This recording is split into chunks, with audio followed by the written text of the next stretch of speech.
Hey everybody, it's Jason Blaha here, and today I want to chat with you guys a little bit about something that people almost treat like lately in the fitness world as some point of conflict, and it really is not conflict. It is biologically true. It's well understood in biology. It's well understood in the medical literature that for humans, glucose, which is blood sugar, is our primary and preferred fuel source, right? Our cells generally prefer it as a fuel source. They're efficient at it, and then people will bring up things of, well, with my type 2 diabetes, it isn't. It's like, well, no, it actually is, right? Because you've developed type 2 diabetes, which can be put into remission with lifestyle changes and weight loss, it doesn't mean that your cell's need for glucose has reduced.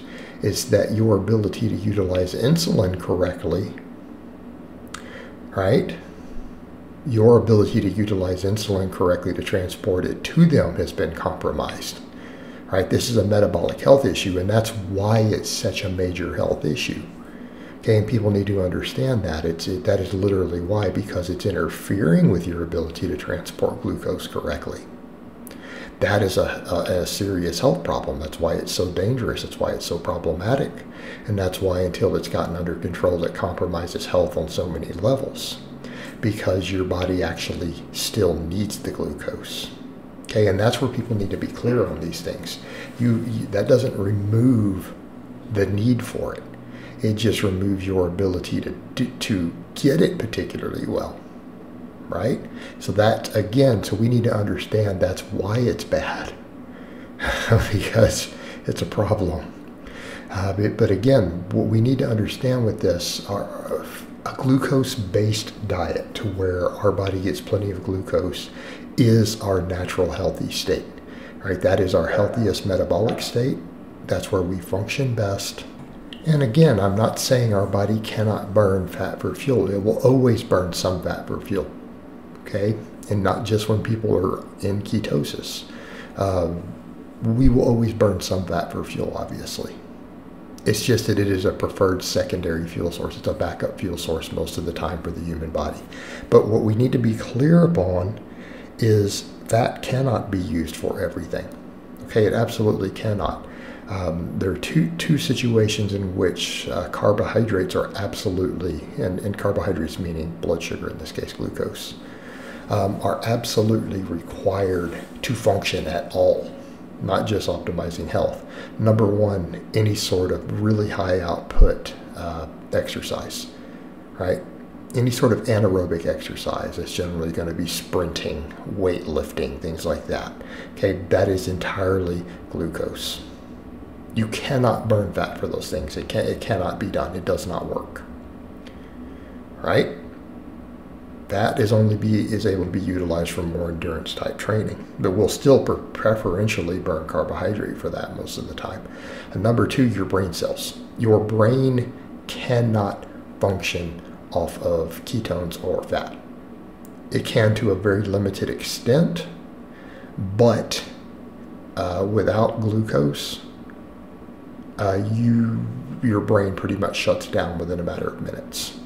Okay? We need to be very, very clear on that. So people need to understand it's not a case of, hey, you can just get fat adapted and adapt everything to always burn fat, because you can't. And we also need to be clear that fat is still not always the most effective fuel source.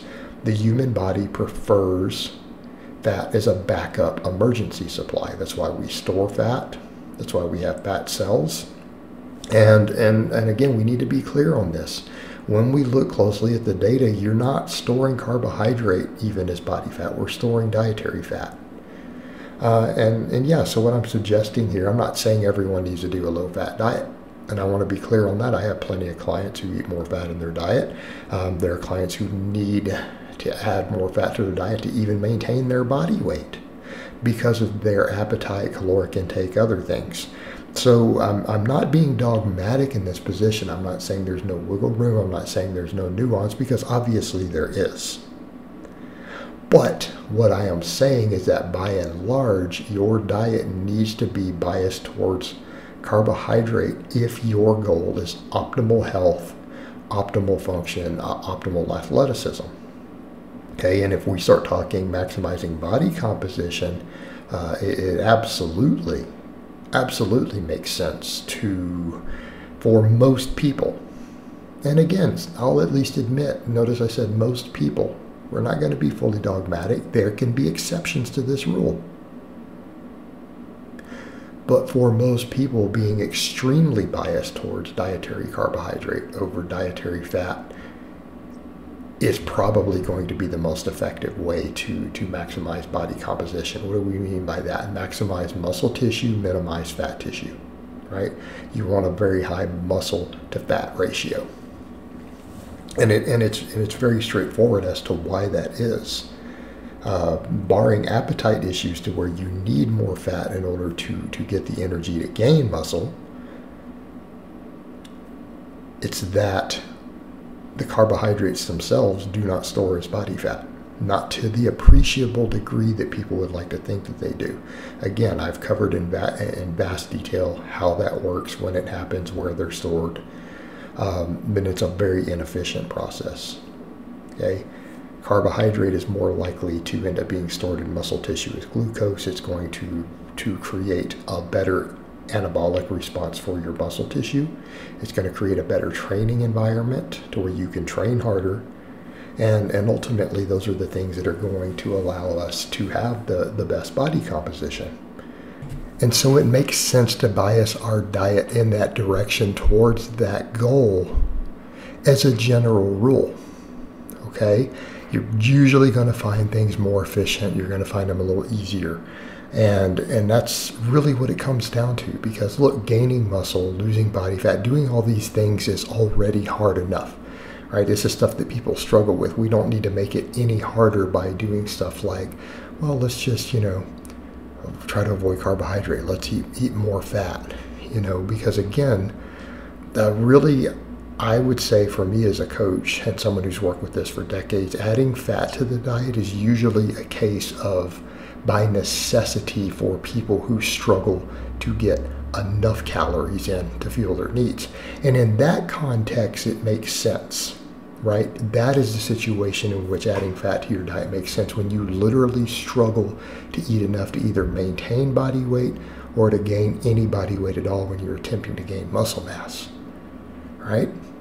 But generally speaking, outside of that context, it is probably not optimal and it's not ideal. So again, I just wanted to clarify those points, and it's crazy that we even have to have this conversation today. All right, guys, but that's really all I have to say on that today. I hope it's been informative, and I will talk to you guys next time.